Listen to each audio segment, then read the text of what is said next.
अस्सलाम वालेकुम, यासीन आपके साथ हाजिर है इस मॉर्निंग ब्रीफिंग में। आज इस हफ्ते का थर्ड वर्किंग डे वेडनेसडे और 17 मार्च आज डेट है। आज सबसे पहले थोड़ी सी आपसे रिक्वेस्ट मैं डेली बेसिस पे करता हूँ कि इस यूट्यूब चैनल को प्लीज़ लाइक करें, शेयर करें, सब्सक्राइब करें विद बेल आइकन, ताकि पूरी दुनिया की स्टॉक मार्केट के हवाले से, जो पॉलिटिकल सिनेरियो है उस हवाले से या डिफरेंट कमोडिटीज़ के हवाले से थोड़ी सी खबरें आपको मिल जाती हैं। तो उसको आप subscribe please with bell icon ज़रूर कीजिएगा। अच्छा, आज सबसे पहले हम स्टार्ट लेते हैं पाकिस्तान की स्टॉक मार्केट के हवाले से। आज पाकिस्तान की स्टॉक तकरीबन इस वक्त 600 पॉइंट प्लस में है और उसके प्लस होने की वजूहत कल रात में ही हमारे सामने आ गई थी, जब पीडीएम पाकिस्तान डेमोक्रेटिक मूवमेंट का जो कल इजलास था और वो बड़ा क्रूशल इजलास था और उसमें ये कहा जा रहा था कि जनाब वो लॉकडाउन और शट डाउन वाली जो है सिचुएशन क्रिएट हो जाएगी। पॉलिटिकल लॉकडाउन के हवाले से बात हम कर रहे हैं कि जनाब जो मौलाना फजलुर रहमान हैं और डिफरेंट जो इत्तेहादी जमातें हैं ये 26 मार्च को एक लॉन्ग मार्च का इनेकाद करेंगे और पूरे पाकिस्तान के मुख्तलिफ शहरों से हुकूमत के ख़िलाफ़ एक लॉन्ग मार्च स्टार्ट किया जाएगा। लेकिन हमने कल ये देखा कि पॉलिटिकल चेंजेस कल बहुत ज़्यादा आई और पीडीएम जो पिछले 1.5-2 सालों से हुकूमत को गिराने के लिए सरतोड़ कोशिशें कर रही हैं वो कल नाकाम हो गई। वो तकरीबन आप कह लीजिए कि वो तहलील हो गई, ख़त्म हो गई। पीडीएम का अब वजूद बाकी दिखाई नहीं देता और उसकी वजह सबसे बड़ी जनाब जरदारी साहब ने ये ऐलान कर दिया है कि जनाब वो उस वक्त तक इस्तीफ़ा नहीं देंगे जब तक नवाज शरीफ साहब वतन वापस नहीं आ जाते। तो बहरहाल ये एक तुरुप का पत्ता था पीडीएम के पास और वो बहुत अरसे से यही कह रहे थे कि जनाब हम इस्तीफ़ा देंगे, रेजिग्नेशन दे देंगे असेंबलियों से, और इसमें बहुत ज़्यादा तेज़ी आती चली जा रही थी। लेकिन कल जब जरदारी साहब ने ये बात कही कि जनाब वो उस वक्त तक इस्तीफ़ा नहीं देंगे या उस वक्त इस्तीफ़ा देंगे जब नवाज शरीफ साहब वतन वापस आ जाएंगे, तो इस बेसिस पे हमने देखा कि पीडीएम का शिराजा बिखरता हुआ दिखाई दे रहा है। और जब पीडीएम की तरफ से जो लॉन्ग मार्च और शट डाउन कॉल की जो बातें हो रही थी, जब वो ख़त्म होती हुई दिखाई दी और उसका कोई वजूद बाकी दिखाई हमें नहीं दिया, तो जिस बेसिस पे आज हम ये देख रहे हैं कि अल्हम्दुलिल्लाह पाकिस्तान स्टॉक मार्केट एक अच्छा परफॉर्म कर रही है। और पिछले दिनों जो तकरीबन 42,000 तक मार्केट गिरते गिरते 42,500 तक आ गई थी, आज वो रिकवर होना शुरू हो रही है और अल्हम्दुलिल्लाह। और हम जो पहले भी ये दुआ गो थे कि जनाब पाकिस्तान की जो इकोनॉमिक सिचुएशन है, पाकिस्तान की जो अनसर्टेन पॉलिटिकल जो सिचुएशन प्रिवेल करती रहती है, इसको जल्द से जल्द बेहतरी की तरफ आना चाहिए। और आज हम ये देख रहे हैं कि ये बेहतरी की तरफ आ रही है। अब 26 तारीख को जो पीडीएम के लॉन्ग मार्च की जो बातें थी वो ख़त्म हो चुकी हैं, जिसकी वजह से एक positive sentiments across the country एक आया है, जिसकी वजह से इकोनॉमिक एक्टिविटीज़ काफ़ी बेहतरी की तरफ गई हैं। अच्छा, इसके साथ ही आज जो इंटरनेशनल मार्केट के सिनेरियो में इंटरनेशनली जो कैनवस पे जो सबसे important, that's very very important day है आज, जो कि हर 45 डेज के बाद आता है। और आज है अमेरिका के सेंट्रल बैंक की meeting, federal open market committee का इजलास होगा, जिसमें ये ऐलान किया जाएगा कि आया क्या अमेरिका अपने इंटरेस्ट रेट को बढ़ाने की तरफ जा रहा है या वो अनचेंज छोड़ेगा या कोई निगेटिविटी का पहलू भी वहां दिखाई देता है। तो आज का दिन हमारे लिए बहुत ज़्यादा इंपॉर्टेंस का अहमियत का हामिल है और रात को 11 बजे इसकी अनाउंसमेंट आ जाएगी और रात के 11:30 बजे हमारे पास उसकी प्रेस कॉन्फ्रेंस होगी। तो इस हवाले से बहुत ज़्यादा चहमगोइयाँ हो रही हैं, ये बातें हो रही हैं कि क्या अमेरिका अपने इंटरेस्ट रेट को बढ़ाने की तरफ जा रहा है, क्या अमेरिका अपने इंटरेस्ट रेट के जो लोडिंग है, जो कमेंट्स हैं, उसमें कोई तब्दीली का ख्वाहां है। क्योंकि पिछले 4-5 सालों से हम ये देख रहे हैं कि जब ट्रंप साहब की दौरा हुकूमत था, उन्होंने अपने इंटरेस्ट रेट को, अमेरिका के सेंट्रल बैंक का जो इंटरेस्ट रेट होता है, जो शरह सूद होता है, उसको तकरीबन 3% से गिराते गिराते वो 0% पे ले आए।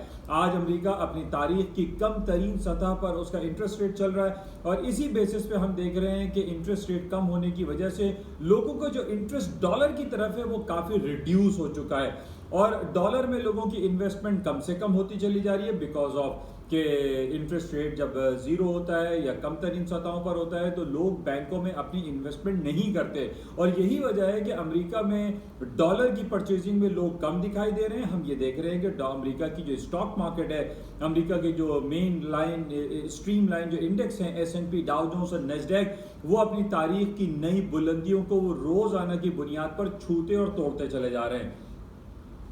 और आज यही सूरत हाल कोई बरक्स नहीं। आज भी हम देख रहे हैं कि अमेरिका की जो इंडेक्स हैं वो अपने हायर नोट्स पे चल रहे हैं। हालांकि इस वक्त ग्लोबेक्स मार्केट चल रही है और इस वक्त यूरोप की मार्केटें अपने फुल परफॉर्मेंस पर हैं। लेकिन मार्केट में हम ये देख रहे हैं, चूंकि जाहिर है कि रात को 11 बजे इसका अनाउंसमेंट होगा, मार्केट इसका वेट करती रहती है और इस का वेट करती है कि जो डिफरेंट उनके जो बैंक्स के जो चेयरमैन हैं या उनके जो डिफरेंट सुदूर हैं डिफरेंट स्टेट्स के, वो क्या अनाउंसमेंट करते हैं, वो क्या इंडिकेशन देते हैं कि क्या अमेरिका का इंटरेस्ट रेट शरह सूद आइंदा कभी मीटिंग में या इस साल के एंड में बढ़ाया जाएगा या नहीं बढ़ाया जाएगा। पिछले दिनों हमने ये देखा कि अमेरिका के जो सेंट्रल बैंक के जो चेयरमैन है मिस्टर जेरमी पावल, उन्होंने बड़ा एक सख्त बयान दिया था और उन्होंने ये कहा था कि जितने भी 9 गवर्निंग बॉडीज के जो मेंबर हैं फेडरल ओपन मार्केट कमेटी की, वो स्टेटस को का शिकार है। हालांकि अमेरिका का इंटरेस्ट रेट बढ़ा देना चाहिए।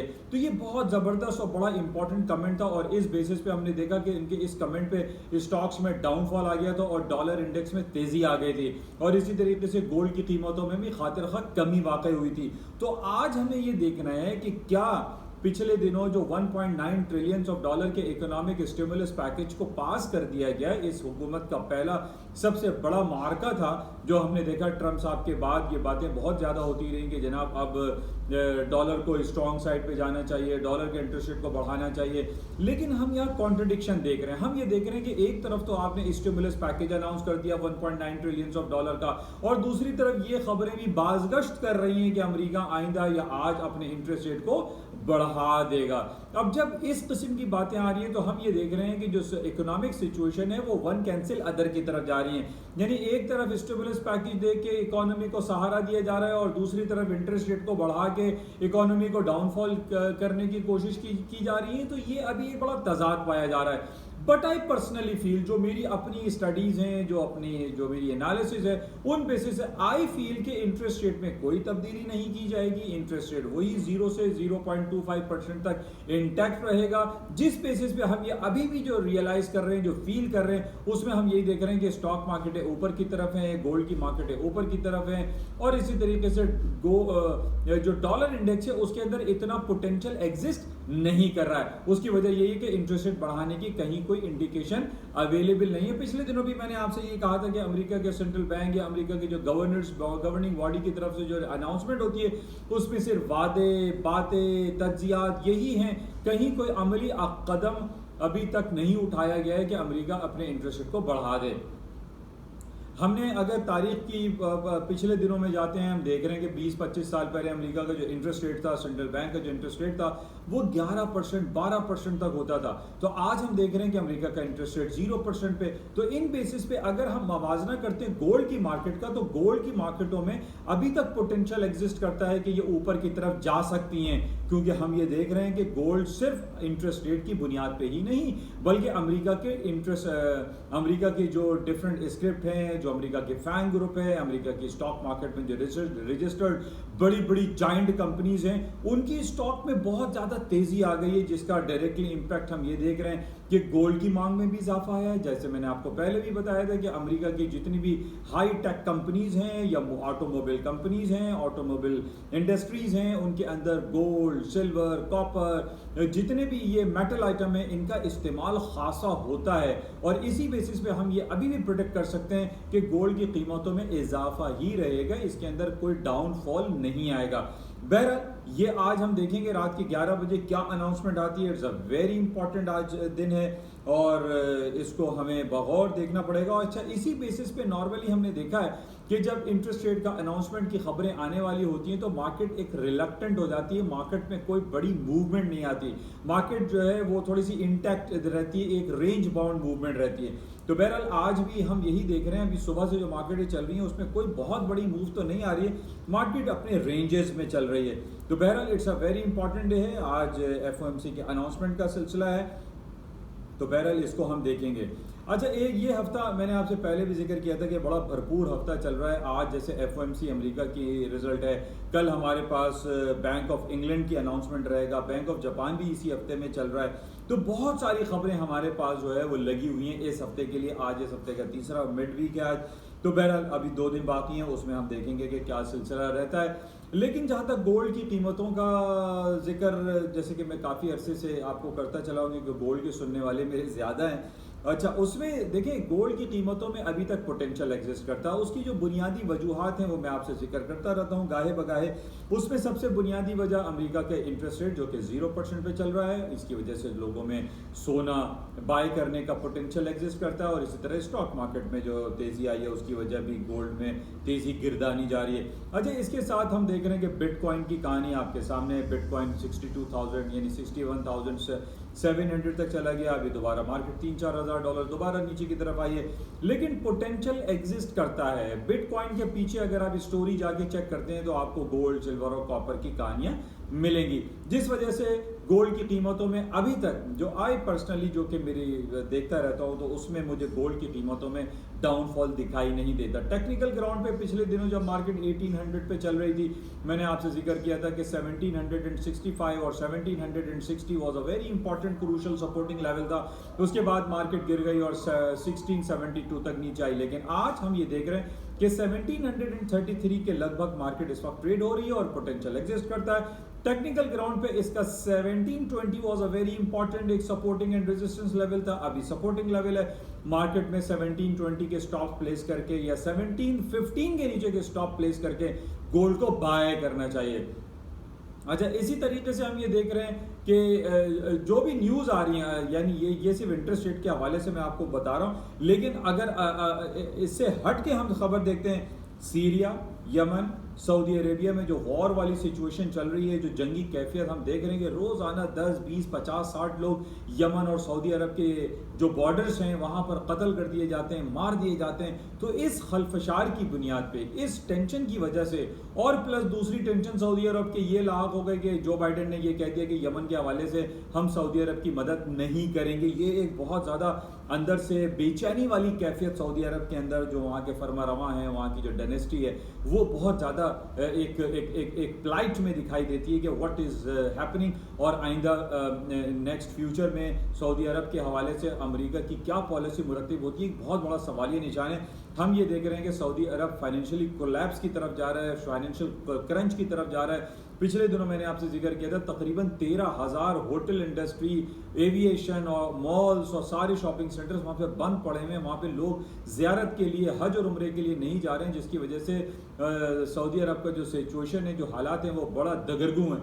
और ऊपर से सऊदी अरब के ऊपर ये प्रेशर कि जनाब आप इसराइल की इंटेग्रिटी को एक्सेप्ट करें, अदरवाइज आप सऊदी अरब को जो है वो कैनवस से हटा देंगे और बहुत ज़्यादा उसको फाइनेंशियली क्राइसिस की तरफ चला जाएगा। तो ये सारी सिचुएशन भी आपके सामने। तो सऊदी अरब और यमन और सीरिया और इसराइल और फ़लस्तीन में जो खल्फशार चलते रहते हैं, इन बेसिस पे भी हम ये कह सकते हैं कि गोल्ड की कीमतों में पोटेंशियल रहेगा, क्योंकि it is considered to be the safe haven के तौर पे लोग इसको कंसिडर करते हैं और इसको परचेज करते हैं। अच्छा, इसके साथ ही हम ये देख रहे हैं कि जो बॉन्ड मार्केट की कहानी हम पिछले 15-20 दिन से आपको सुना रहे हैं कि जनाब बॉन्ड में बड़ी तेज़ी आ रही है। बॉन्ड मार्केट में 1.6 10 ईयर के बॉन्ड में, 2 ईयर जो ट्रेजरी बॉन्ड्स हैं उसमें बहुत ज़्यादा तेज़ी आ रही है। उसकी तेज़ी की वजह मैंने पहले भी आपसे जिक्र किया था कि जब भी इंटरेस्ट रेट डाउन साइड पर होता है, जब भी इंटरेस्ट रेट को ऊपर करने की बातें नहीं होती, तो बॉन्ड मार्केट में तेज़ी आ जाती है। क्योंकि उसकी वजूहत मैंने आपसे बताई थी कि बॉन्ड लोग इसलिए खरीदते हैं कि बॉन्ड में एक फिक्स रिटर्न्स आपको मिलते हैं after certain period of time, और लेकिन आपको जो इंटरेस्ट रेट है, जो बैंक में आप अपना आइडल मनी रखते हैं, उसमें आपको 0 पैसे मिल रहे हैं। अच्छा, ये बड़ी इंपॉर्टेंट और इंटरेस्टिंग पॉइंट है कि मैंने पहले भी आपसे जिक्र किया था कि पाकिस्तान की जो रोशन डिजिटल अकाउंट है, पाकिस्तान का जो नया पाकिस्तान सर्टिफिकेट के हवाले से जो इजरा हुआ है, इसमें पूरी दुनिया अक्रॉस दी वर्ल्ड पाकिस्तानी जहाँ जहाँ मुकीम है, उन्होंने बहुत ज़्यादा ज़बरदस्त इसकी पजीराई की और इसमें बहुत ज़्यादा इन्वेस्टमेंट की है। तकरीबन $700 मिलियन पाकिस्तान की इस रोशन डिजिटल अकाउंट से अब तक हमारी इकोनॉमी में इंजेक्ट हो चुके हैं, जो कि बड़ा खुशाइन बात है। और हम ये देख रहे हैं कि रोशन डिजिटल अकाउंट की, जिसको RDA शॉर्ट में भी कहते हैं, इसकी वजह क्या है कि पाकिस्तान 6, 7, 8% आपकी इन्वेस्टमेंट पे रिटर्न दे रहा है, जबकि अमेरिका में 0 है, बरतानिया में नियर 0 है, यूरोपियन सेंट्रल बैंक का नियर 0 है, हर तरफ इंटरेस्ट रेट 0 की तरफ जा रहा है। तो ये हमें इनकैश करना चाहिए और पाकिस्तान की इकोनॉमी, पाकिस्तान की फाइनेंस मिनिस्ट्री को इसको भरपूर अंदाज में देखना चाहिए कि इसको मजीद प्रमोशन की तरफ लेके जाएं। मैंने अपने दोस्तों से ये कहा भी था कि रोशन डिजिटल अकाउंट हो गया, नया पाकिस्तान सर्टिफिकेट हो गया, इसके हवाले से रोड शो करें पाकिस्तान में, ना सिर्फ पाकिस्तान में बल्कि across the world road shows करें। पाकिस्तान के जो भी हमारे जहां पर हमारे कौंसल खाने हैं, हमारे जो एम्बेसीज हैं, उनको अपॉइंट करें कि जनाब वो रोड शो करें, सड़कों पर निकलें। न्यूयॉर्क में जो नेस्डैक की जो बिल्डिंग है उसके ऊपर इसकी प्रमोशन करें, उस पर इसका इश्तिहार चलाएं कि रोशन डिजिटल अकाउंट की कितनी अफादियत है और इसका पाकिस्तान की इकोनॉमी पे कितना पॉजिटिव इफेक्ट आ रहा है। तो बहरहाल इसकी मार्केटिंग और रोड शो करने की बड़ी शदीद जरूरत है। बहरहाल ये कुछ बातें आपके साथ की गई। आज सबसे इंपॉर्टेंट पहलू, सबसे इंपॉर्टेंट न्यूज़, सबसे इंपॉर्टेंट आर्टिकल हमारे पास रात 11 बजे रहेगा, जिसमें अमेरिका अपने इंटरेस्ट रेट के अनाउंसमेंट का जो अपना रिजल्ट्स अनाउंस करेगा। इट्स अ वेरी इंपॉर्टेंट, और उस बेस पे हम ये देख रहे हैं कि मार्केट थोड़ी सी रिलक्टेंट दिखाई दे रही है। आज और कल यानी आफ्टर हमने ये देखा है कि रिजल्ट अनाउंसमेंट के बाद मार्केट में काफ़ी तब्दीली आती है। बहरहाल 11 बजे अनाउंसमेंट है, 11:30 बजे पाकिस्तानी वक्त के मुताबिक इसकी प्रेस कॉन्फ्रेंस होगी। उसको आप बगौर देखिएगा और उसको चेक कीजिएगा कि हमें क्या इंडिकेशंस मिलती हैं कि आइंदा अमेरिका इंटरेस्ट रेट के हवाले से क्या अनाउंसमेंट करता है। इजाज़त दीजिए, खुदा हाफिज़।